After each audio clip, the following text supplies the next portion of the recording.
Alors, welcome la Starter Nation, bienvenue dans ce premier podcast des starters. Ça fait longtemps qu'on en parle, et bien cette fois-ci, c'est fait, n'est-ce pas Maël? Ça fait un moment qu'on y pense, ouais. Alors, on est super contents. Alors, première édition.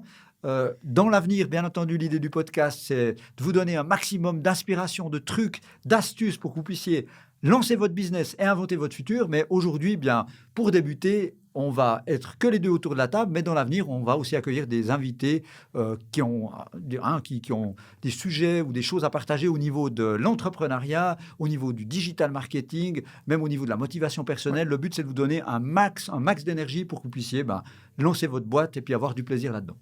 Et c'est ce qui nous plaît finalement, c'est de rencontrer les gens, c'est d'avoir aussi votre parcours, votre vision des choses. C'est l'idée de ce podcast et c'est comme ça qu'on va le développer. Magnifique. Alors, comme c'est le premier, je pense que ça vaut la peine qu'on se présente en quelques mots parce que peut-être que tout le monde ne nous suit pas sur les réseaux sociaux déjà actuellement. Donc, moi, je m'appelle Dan Noël, j'ai donc 43 ans. Et oui, déjà, serial entrepreneur. Et puis, ma passion, ma mission, c'est d'accompagner les gens pour qu'ils puissent, comme je l'ai dit tout à l'heure, inventer leur propre futur. Et depuis que je fais ça de manière totalement professionnelle, ça fait à peu près 12 ans que j'accompagne des entrepreneurs. J'ai vu à peu près 2000 entrepreneurs dans tous les domaines, alors sans jugement de valeur, depuis la start-up technologique jusqu'au kiosque. Et puis donc, j'ai également créé plein d'entreprises moi-même. Je suis un fou furieux du digital, comme vous pouvez le voir peut-être si vous me suivez déjà sur la chaîne YouTube qui est la mienne, etc. Et puis, l'idée de ce podcast, on est con, hein, podcast, c'est vraiment de pouvoir donner encore plus de valeur à toute la Starter Nation dans un format différent que tu puisses l'écouter si tu es en train de faire du footing dans ta bagnole ou alors même en train de promener le chien, quoi. Tout simplement. Alors, voilà en 2 mois qui je suis. Maël, c'est peut-être bien que tu te présentes aussi parce que la Starter Nation te connaît peut-être moins que moi. Un peu moins, ouais. Donc, en quelques mots, fais ton spiel, qui tu es, d'où tu viens et où vas-tu, cher ami? Alors, où vas-tu? C'est la question la plus difficile. Alors, Maël Kalam, un parcours un peu plus varié qui ne se destinait pas forcément à l'entrepreneuriat au départ. J'ai bossé dans plein de domaines différents. C'est ce qui m'a permis aussi de voir un petit peu ce qui me plaisait. Ça allait du tourisme aux assurances. J'ai bossé dans la machine-outil. J'ai travaillé dans les décorations, sur les mouvements de montre. Bref, un peu tout et n'importe quoi, jusqu'à trouver finalement ce qui m'animait, ce qui me plaisait, ce qui me passionnait. Et ça s'est trouvé être le marketing. Alors, le marketing au sens large du terme, ça va depuis la partie un peu moins sexy du marketing, qui est l'étude de marché, la stratégie, le marketing digital. Et c'est un peu dans ce parcours finalement, riche et varié quand même, on avait eu l'occasion de se rencontrer. Ouais, c'est là que tu es venu me voir. C'est là que je suis venu te voir, ouais. Pour les auditeurs, ça va aller totalement, je dirais, dans le propos du podcast aujourd'hui, puisqu'on a envie de traiter de l'état d'esprit de l'entrepreneur. Et c'est vrai que dans cette situation-là, quand tu m'as contacté la première fois, Maël, il a eu cette approche que j'aime appeler le starter spirit, même si c'était pour trouver un job, c'est aussi valable dans ce contexte-là. C'est clair. Est-ce que tu peux dire en 2 mots comment ça s'est passé? Parce que je crois que c'est assez révélateur de l'énergie qu'il faut avoir pour avoir ce côté entrepreneur, intrapreneur, même dans ton cas. Ouais. Alors, pour poser peut-être un petit peu le contexte, que les gens puissent quand même suivre un petit peu, on s'était rencontrés dans le cadre d'un tout autre mandat. Donc, je bossais à l'époque pour une compagnie d'assurance. J'ai eu l'occasion de te rencontrer dans le cadre de ce mandat. Et au-delà du fait que l'étude a bien fonctionné, il y avait eu quand même un feeling, on a beaucoup échangé. Je crois que c'est des entretiens que je menais qui prenaient en temps normal environ 1h30, 2h. Et du coup, nous, on a fait 3h30, un truc comme on n'était pas loin des 4h, je crois, ouais. Donc, plutôt long. Et le mandat s'est bien passé, le mandat s'est terminé. Et arrivé finalement à la fin de mon mandat, je me suis posé les questions de qu'est-ce que j'ai envie de faire, où est-ce que j'ai envie de me retrouver. Le domaine des assurances, c'était très sympa, c'est pas ce qui m'intéressait. Et c'est là que finalement, je t'ai contacté tout simplement via les réseaux sociaux. Tu m'as proposé de boire un café. Et, finalement, on a réussi ensemble à trouver un compromis, mais surtout une même vision des choses, une même manière d'entrevoir les choses. Et plein de projets qui ont découlé de là, quoi. Ouais, je crois vraiment que c'est ce qui est vraiment ressorti de cette première rencontre. Moi, j'ai senti directement que Maël, il avait quelque chose de différent, qu'il avait vraiment envie d'apporter quelque chose. On va en parler tout à l'heure. Il avait cette whyology comme ça au fond de lui-même, et que ce qu'on faisait, l'entrepreneuriat, ça allait vraiment, vraiment correspondre à comment tu voulais aussi développer, ce que tu pouvais apporter. Et puis même dans la démarche, puisque en révélant un petit secret, entre guillemets, c'est que Maël, il est revenu nous voir plus tard quand il a terminé ses études. Puis il arrivait avec un paquet cadeau, quoi. Le paquet cadeau, tu te souviens, c'était carrément la possibilité de faire un stage. Ça nous coûtait que dalle. Et en fait, il venait nous amener de la valeur, amener sa compétence. Et du coup, nous, on a sauté sur l'occasion. Puis ensuite, tu as su saisir les opportunités. Et je crois que ça, c'est vraiment ce qu'on aime appeler ici le starter spirit. Ça rentrait là-dedans, ouais, clairement. Nickel. Alors écoutez, on va passer au vif du sujet. Et le vif du sujet, c'est de vous expliquer, essayer qu'on discute ensemble de ce que c'est que le Starter Spirit et comment vous pourriez, vous, auditeurs également de ce podcast, le développer, le cultiver si vous voulez lancer votre business et inventer votre futur. Donc, on en parle souvent entre nous et aussi quand on accompagne des entrepreneurs, on nous pose la question très souvent, qu'est-ce qui fait qu'une idée va faire un succès, Oui. C'est un peu l'idée. Et souvent, à la base de l'idée, avant même de se pencher sur l'idée, sur le potentiel, la faisabilité du projet, il y a la personne. Il y a cet entrepreneur. Et finalement, on va voir ensemble que ce n'est pas si évident d'être un entrepreneur. C'est un phénomène dont on parle beaucoup en ce moment.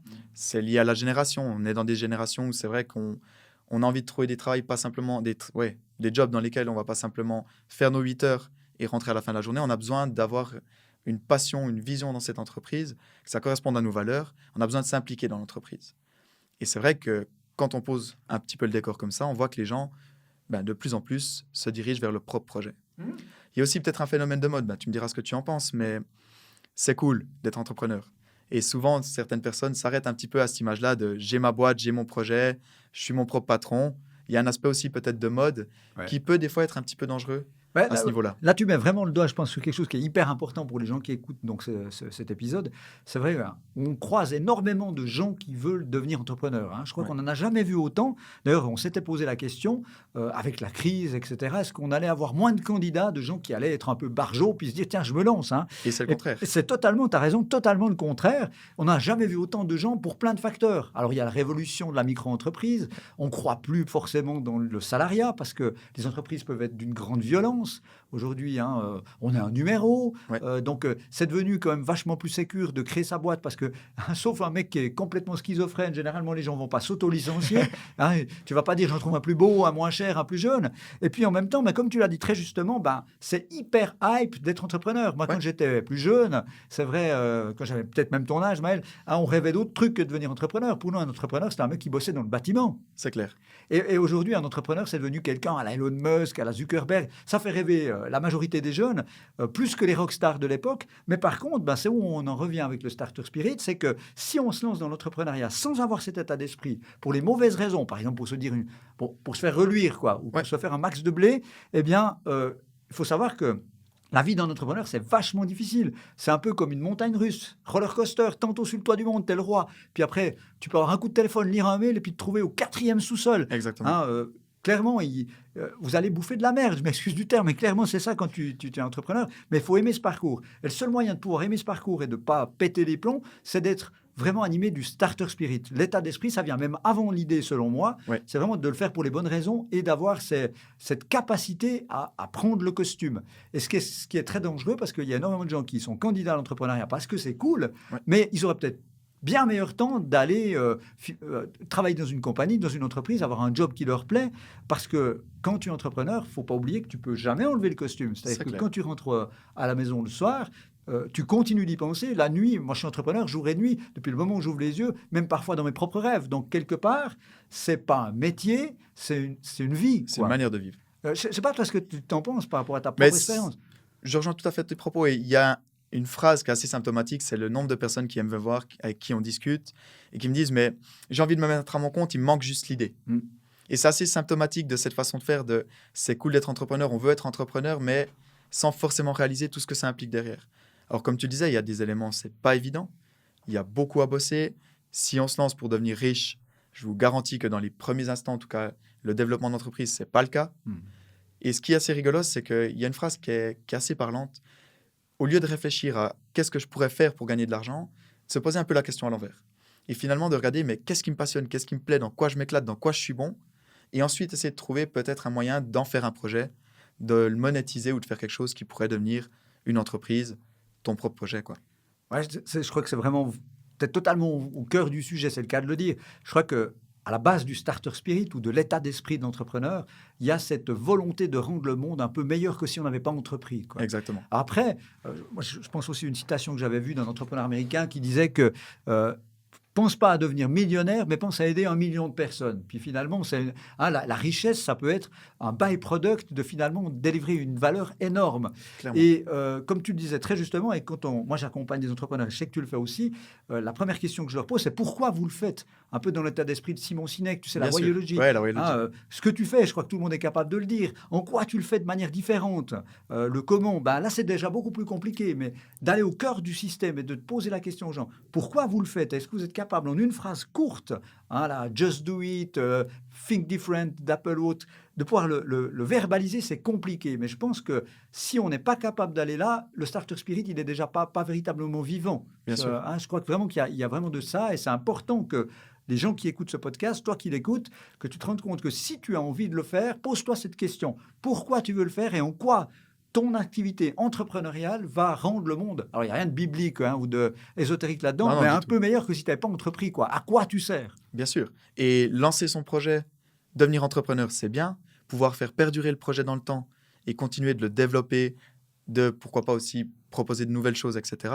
C'est important aussi. Et c'est vraiment cette wayology qui va faire la différence entre une personne qui lance un projet et qui s'en lasse très vite, ou finalement qui renonce très vite, et une personne qui va pouvoir continuer là-dedans et faire finalement jusqu'à la réussite, jusqu'au succès. Puis, une question que j'ai envie de te poser comme ça spontanément, si tu devais, je sais, tu accompagnes beaucoup d'entrepreneurs comme moi dans le cadre de nos activités, si quelqu'un te posait la question, est-ce que j'ai ce starter spirit? Ouais. Comment je peux tester si finalement je suis fait pour être entrepreneur? Est-ce que tu aurais quelques clés comme ça à livrer? Quelles seraient les questions que tu lui poserais comme ça en coaching ou autre? Alors, il n'y a pas un profil type de l'entrepreneur. Par définition, chaque personne est différente de par son parcours, de par les emmerdes qu'elle a eues pendant sa vie, les obstacles qu'elle a su passer, ses valeurs, son éthique. Chaque personne est différente. Par contre, c'est vrai qu'il y a certains éléments sur lesquels ça donne des petits tips, ça fait la différence. On peut voir un petit peu que la personne a l'état d'esprit. Je prends un exemple tout bête. Ouais. Beaucoup de personnes ont peur du changement. Ou en tout cas, c'est quelque chose d'inconfortable pour eux. Et finalement, on a une manière de faire, on est habitué à faire, on est un petit peu dans cette routine quotidienne. Ça peut être un signe finalement que vous n'avez pas forcément le starter spirit. Le starter, qu'est-ce qu'il ferait dans une situation comme ça? C'est de voir les choses un peu différemment. Dans le changement, il va avoir des opportunités. Au-delà de craindre le changement, il va peut-être même aller chercher le changement, se diriger vers là.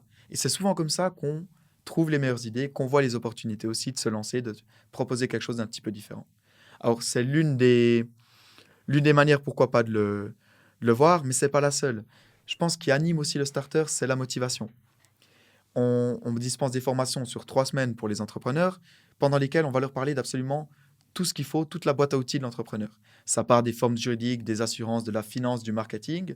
Et ce qui est très rigolo à voir dans ces formations, donc c'est quand même pas mal de monde, c'est à savoir entre 150 et 200 personnes par année, souvent les gens nous disent « Ah, mais j'aurais pas pensé que c'était tout ça. J'aurais pas pensé qu'il fallait faire tout ça. » Ouais, tu sais, on voit souvent le côté sympa du boulot. Bien sûr. Mais il va falloir faire sa finance, chercher du client, faire sa paperasserie, enfin tout ça qui est moins l'administratif. sexy, quoi. Les démarches pour s'inscrire au registre du commerce, les cotisations pour la TVA. Il y a beaucoup de choses qui sont un petit peu moins sexy justement que ce qu'on peut imaginer ou se faire comme image de la vie de l'entrepreneur. Et là, la motivation prend tout son sens. Les gens qui, malgré le fait de connaître les tenants et aboutissants du projet et tout ce que ça implique, lorsqu'ils ont encore envie de se lancer, de nouveau, on a peut-être l'une des clés aussi là du starter. Donc, dans le starter spirit, tu dirais comme ça spontanément, je résume ce que tu as dit, donc il y a le côté capacité de gérer le changement. Ouais. Sens de l'initiative qui va avec ça. Ouais. Il y a le côté motivationnel d'être capable de s'animer. Donc, le retour de la wayology est hyper important parce qu'il n'y a pas d'autre meilleur moyen que de vivre la chose pour pouvoir traverser des choses qui sont peut-être moins cool, mais qui sont nécessaires. Je rajouterais la capacité à prendre des risques. Alors, j'allais venir là-dessus, ouais. Oui, la capacité à prendre des risques. Alors, peut-être des risques mesurés, j'ai envie de dire. Si on pouvait, avant de se lancer, être persuadé que son projet va réussir, être persuadé qu'il y aura du succès, finalement, tout le monde sera entrepreneur. Ça serait aussi simple que ça. Ouais, or, bien entendu, il y a plein de techniques pour mesurer le risque. L'étude de marché dont je parlais tout à l'heure, c'est l'un des moyens, mais on n'est jamais sûr de rien. Et il faut, à un moment donné, oser se lancer. Il faut oser prendre des décisions, tester, tenter, quitte à se planter. Mais on apprend toujours aussi en se plantant. Et cette capacité à prendre des risques, alors je le redis cette fois, mesurer, c'est important. Je rebondis sur ce que tu dis. C'est vrai que la capacité à prendre des risques, c'est une des caractéristiques numéro 1 d'un starter ou d'un entrepreneur. Quelqu'un qui n'a aucune capacité à prendre du risque, il faut qu'il change de crèmerie. Ce n'est pas possible. Sûr. Par contre, j'aime beaucoup ce que tu dis. Capacité à prendre des risques, mais ce n'est pas tête brûlée non plus. Parce que le fou furieux qui se plante la tronche et autres, ça, on connaît. Hein, le but, c'est effectivement de prendre des décisions. Et puis, on est toujours dans l'incertitude. On ne sait pas, c'est le marché qui décide finalement. Bien sûr. Mais on peut mettre un maximum de chances de notre côté pour voir, essayer de mesurer. Mais il y a un moment donné, il va falloir se lancer. Bien sûr. Tu parlais de peur de se lancer. C'est vrai qu'il y a des statistiques qui montrent que plus de 40% des bonnes idées, que des idées qui auraient pu vraiment fonctionner n'ont pas existé parce que les gens n'ont pas eu les burnes de se lancer. Quoi. Ils n'ont pas osé le faire. Donc, prise de risque, la première prise de risque, c'est de se dire, oui, j'y vais, je me lance, j'y vais, je le fais. Par contre, comme tu le dis, j'aime beaucoup ce que tu disais juste à l'instant, c'est qu'on prend ce risque, mais ce n'est pas non plus de tout mettre dans la balance, cramer des trucs, parce qu'on rencontre souvent des gens. Il y a probablement des gens qui vont écouter cette émission qui ne sont pas en Suisse, mais en Suisse, on a la possibilité de retirer sa caisse de retraite pour financer le lancement de sa boîte. On en croit souvent, tu es d'accord ? Beaucoup, oui. Et dans un cas comme celui-là, il faut vraiment se poser la question, parce que le pire cas qu'on peut rencontrer, on en a eu une anecdote sans donner de nom, on en a déjà vu plusieurs, des gens qui se disent « Tiens, j'ai rêvé toute ma vie d'être bistrotier ». Alors, c'est souvent pas une bonne idée, parce que c'est pas du tout la même chose d'être restaurateur professionnel que de faire à manger pour ses potes à la maison, même si on aime beaucoup faire ça. Mais que tu as un type de 55 ans qui prend toute sa caisse de retraite pour acheter un fonds de commerce qui vaut 10 fois moins que ce qu'il va le payer et qui se lance là-dedans, bille en tête, la tronche dedans, sans calculer le risque, sans se rendre compte que quand on change de propriétaire dans un bistrot, on perd déjà une frange non négligeable de la clientèle. Le mec, il crame ses billes et il finit donc à la retraite avec quasiment rien du tout. Donc c'est là où je trouve que c'est important ce que tu disais, capacité à prendre du risque, oser se lancer, mais en prenant quand même une certaine distance et prendre les décisions de manière éclairée. C'est pour ça qu'on fait faire un business plan aux gens, notamment. Ouais. Alors, le business plan, ils sont toujours faux, clairement. Mais ça donne quand même une petite couleur, se rendre compte quel est le degré des ventes, est-ce que le marché existe, est-ce qu'il est suffisant pour que ça puisse exister, ce business. Après, on ne peut pas tout maîtriser, mais il faut au moins se donner au moins les instruments pour essayer d'estimer est-ce que je suis en train de vivre une utopie absolue dans le monde de Mickey ou est-ce qu'il y a un truc à faire mais qu'on va en chier sérieux, mais qu'on va falloir faire quelque chose. C'est ça, être dans le réel et pouvoir se projeter. Et c'est là que c'est difficile, c'est que la limite entre les deux, elle est très très fine. La limite entre prendre des risques mesurés ou pas prendre de risques, elle est très très difficile à voir.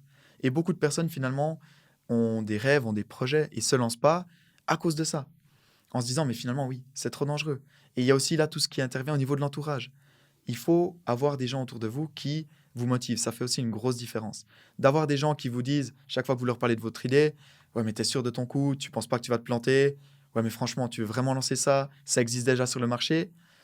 Alors oui, prendre en compte l'avis des gens, ça va être primordial pour lancer son projet, pour prendre un petit peu cette température sur le marché avant de partir. Par contre, si on écoute tout le temps les gens, on ne se lance pas non plus. Oui, ça aussi, je crois, quelque chose d'hyper important. Finalement, dans les traits du créateur d'entreprise, dans le starter, pour moi, il y a aussi cette capacité, parfois, à contre vent et marée. Oui. C'est-à-dire que tu auras toujours quelqu'un qui va dire que c'est pas le moment. Parce que lui-même, il nourrit peut-être ses propres frustrations. Bien sûr.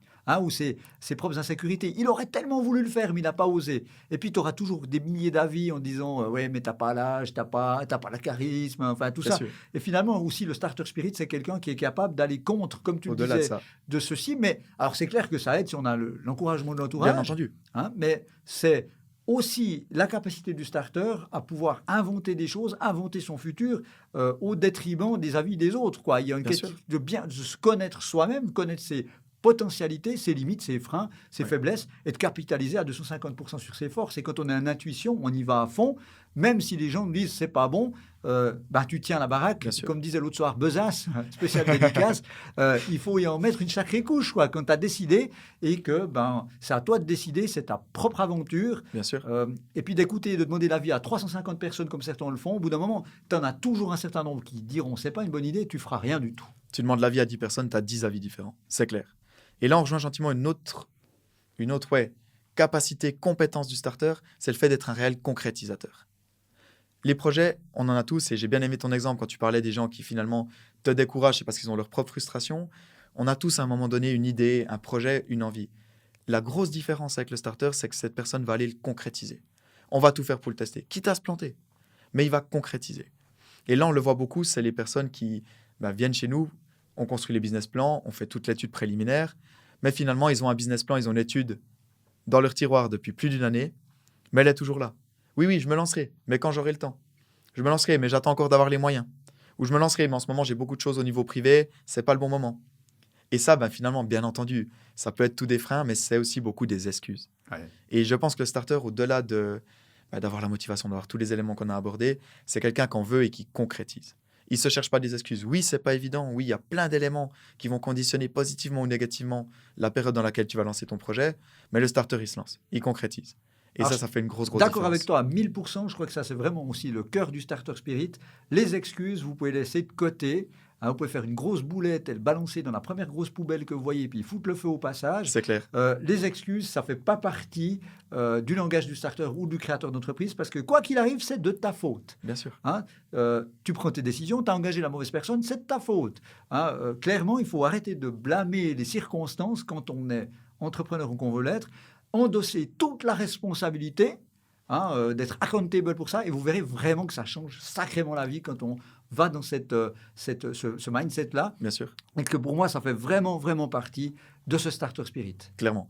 Et alors, ça peut faire un peu bateau comme phrase, mais je vous garantis que dans chacune des emmerdes que vous aurez dans votre parcours d'entrepreneur, dans chacun des obstacles que vous allez voir, tout ce que vous allez lancer qui ne marche pas, il y a clairement des choses qu'on apprend.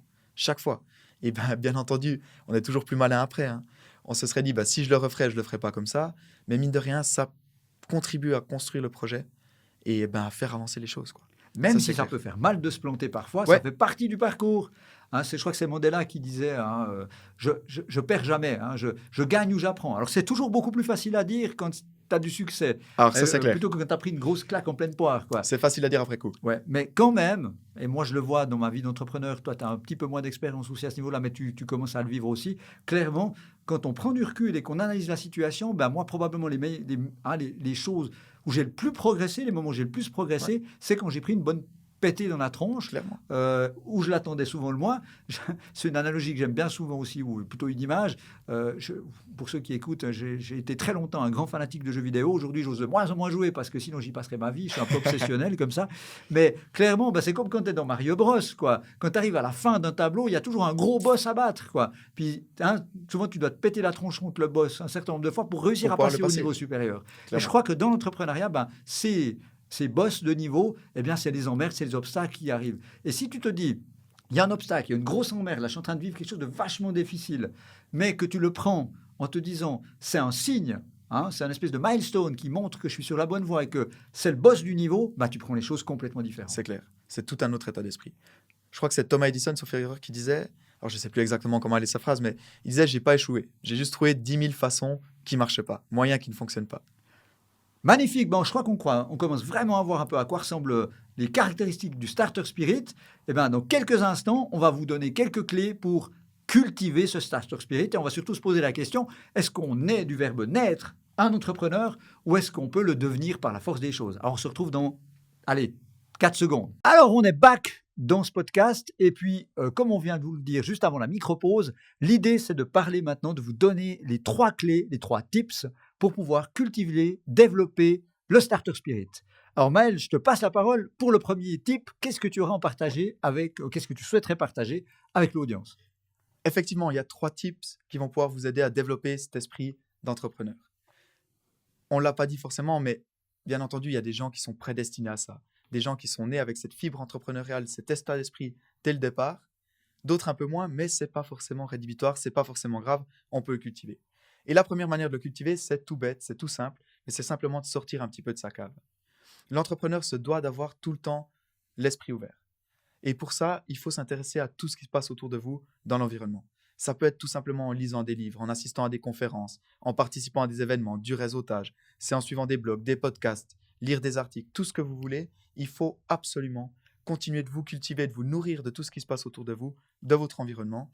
Et c'est avec ça qu'on va vraiment développer cet état d'esprit, votre créativité, et ça peut donner des super idées. Ouais, je crois vraiment que tu as raison. Il y a le côté curiosité, et je crois qu'il n'y a pas de meilleur moyen que de devenir entrepreneur que d'en côtoyer beaucoup aussi. Il y a un côté de transpiration, et puis tu prends un peu le flux, tu sais, l'énergie des autres. Bien sûr. Donc, plus vous allez pouvoir rencontrer des entrepreneurs, comme tu l'as dit, plus vous allez vous intéresser à ce que font des entrepreneurs, des gens qui vous inspirent, plus vous allez lire, écouter, vivre un peu comme eux, on pourrait le dire, plus vous allez être capable de vous-même intégrer cette fibre, cette vibration de l'entrepreneur. Exactement.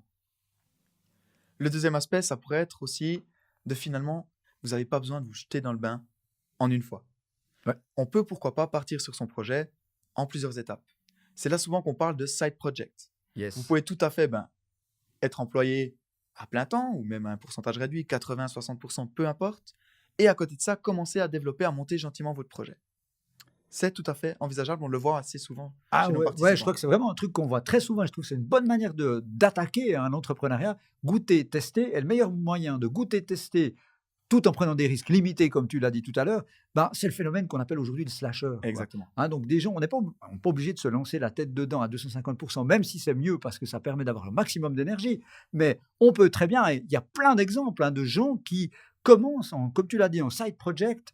Eh bien, vous allez travailler 8-10 heures par jour. Que oui, on ne sait pas, mais ça laisse quand même pas mal de temps si on est une fois de plus animé par le starter spirit pour faire ça à côté, voir comment ça prend, tester du marché.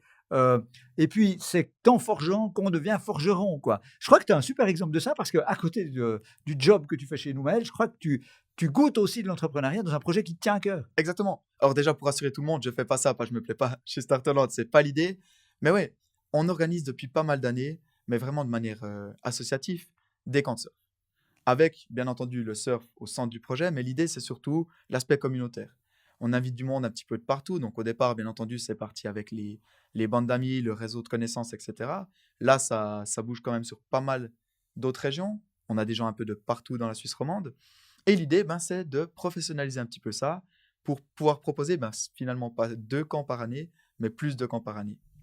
Et ce qui est génial, c'est que je me nourris finalement de ce que je vois tous les jours dans mon métier d'accompagnant des entrepreneurs, lors des formations, lors des coachings, lors des prestations qu'on fait.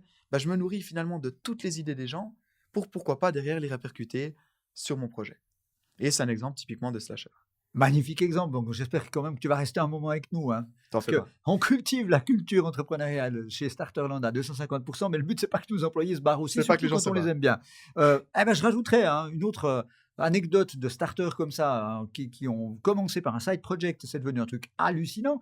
C'est la fameuse histoire du papa et du jeune gamin donc aux États-Unis, où le gamin avait besoin de faire un travail de, tu sais, comme on a à l'école, Et puis il cherchait une idée. Le papa est ingénieur. Puis le papa a dit, mais tiens, si on faisait une vidéo plutôt que de faire un rapport insipide et chiant à lire, et on ferait une vidéo où on couperait une boule de bowling en deux. Ils ont commencé par ça, ils ont coupé cette boule de bowling en deux, ils ont posté donc la vidéo juste pour avoir un flux YouTube pour pouvoir documenter le travail du gamin pour l'école. Et ce qui s'est passé, c'est qu'au final, il y a eu un tel engouement qu'ils ont senti l'opportunité. Et petit à petit, ils se sont mis à découper tout ce qui leur passait par les mains. Alors, boule de bowling, des appareils photo, tout ce qu'on peut imaginer ne pas vouloir découper en deux pour montrer what's inside. Et au final, ce truc est devenu un truc phénoménal. Le papa a quitté son job et ils ont gagné beaucoup d'argent, ils ont eu beaucoup de plaisir à travailler en famille par un truc qui était vraiment quasiment du fun à la base, un travail à l'école, une activité comme ça, juste pour documenter, pour pouvoir juste répondre à la demande du prof, et c'est devenu un vrai business. Donc ça, c'est aussi le starter spirit, et ça, c'est je teste, je goûte, et ensuite, peut-être qu'il y a quelque chose à faire, et peut-être je ressens et je cultive cet état d'esprit de l'entrepreneur. Toujours avec cet esprit fun. Et un exemple tout bête, mais vous êtes passionné par la photo ou votre passion, c'est d'organiser des événements, mais pas besoin de tout plaquer pour vous lancer dedans. Commencez à le faire à côté du boulot. Regardez si ça vous plaît, regardez ce qui marche un petit peu moins bien. C'est aussi une super manière de tester votre idée et de voir un petit peu vos points forts et éventuellement les points de friction, les points à améliorer. N'hésitez pas.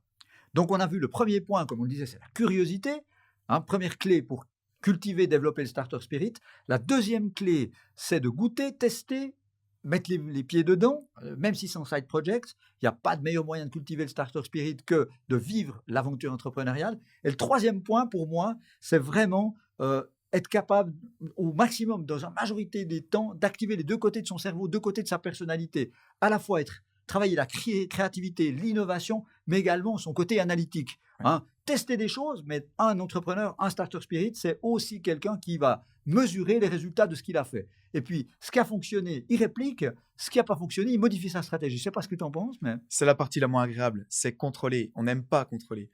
Par nature, ce n'est pas agréable, ce n'est pas ce qu'on aime faire. Mais il faut absolument. C'est en monitorant, en vérifiant, en analysant tout ce que vous faites finalement, que vous allez pouvoir ressortir ce qu'il y a de bon, faire le tri avec ce qui ne fonctionne pas, et toujours continuellement vous améliorer, ajuster. Et je pense que ça fait aussi partie de cet ADN du starter, c'est toujours cette optique de toujours vouloir s'améliorer, toujours vouloir se développer, apprendre de nouvelles choses, et c'est primordial pour réussir dans l'aventure. Je crois qu'on a fait le tour sur les 3 clés.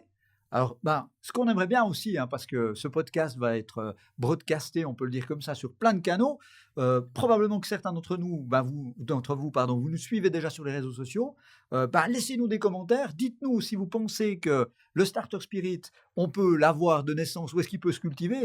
Si vous avez des trucs, des astuces, des tips que vous aimeriez partager avec la Starter Nation pour qu'eux-mêmes puissent également cultiver ce Starter Spirit et pourquoi pas oser faire le pas et se lancer, quoi. Exactement. Et pour terminer, parce qu'on arrive gentiment au bout de ce premier podcast, j'aimerais te passer la parole une dernière fois parce que en préparant cette intervention, on a eu l'occasion de discuter et tu m'as raconté ou tu as fait un peu de storytelling sur une histoire de zoo et de jungle et moi j'ai trouvé que c'était très parlant et je trouve que ça vaudrait vraiment la peine que tu partages avec les auditeurs. Alors c'est une petite anecdote tout bête mais finalement qui résume tout ce qu'on a vu. On a parlé de pas mal de choses mais l'anecdote en fait elle fait un parallèle, elle met en image l'esprit du starter avec le zoo et la jungle. L'idée de cette anecdote, c'est que certains d'entre nous vivent au zoo, avec pas mal de points positifs. Le zoo, c'est la protection, c'est un modèle sécurisé, c'est les habitudes. On a les repas tous les jours à la même heure. Tous les jours, on est sûr de manger. Il y a un modèle aussi qui est hiérarchisé, qui est structuré. On sait qui fait quoi, quand, comment. Finalement, le seul point négatif dans le zoo, c'est qu'on ne sort pas de sa zone de confort, finalement, de ses habitudes, de son enclos. Et au-delà de ça, on a ceux qui vivent dans la jungle. Et la jungle, c'est tout le contraire. Dans la jungle, tu n'as aucune garantie. Dans la jungle, tu peux te faire bouffer, te faire dévorer par n'importe qui, la concurrence, les autres acteurs, ça arrive. Par contre, dans la jungle, ce qui est génial, c'est que les gens qui vivent là, ils ont soif de liberté. Et on est capable de tester, de faire ce qu'on veut. Tu peux te balader où tu veux, tu peux aller où tu veux. Et ça, c'est intéressant. Il y a le danger, bien entendu, mais ça fait partie aussi du principe. C'est ça qui peut être agréable. Finalement, il n'y a pas de modèle qui est meilleur l'un que l'autre. Par contre, je pense qu'il y a des gens qui sont peut-être plus prédestinés à vivre dans le zoo, d'autres personnes qui vont se sentir beaucoup plus à l'aise dans la jungle. Ça se cultive, ça développe comme on l'a vu, mais c'est souvent comme ça. Et il y a un exemple qui est assez intéressant, c'est que les gens typiquement qui vivent dans la jungle, c'est les gens qui, après 1 année et demie, 2 ans dans le même job, ils ont fait le tour, ils ont besoin d'autre chose.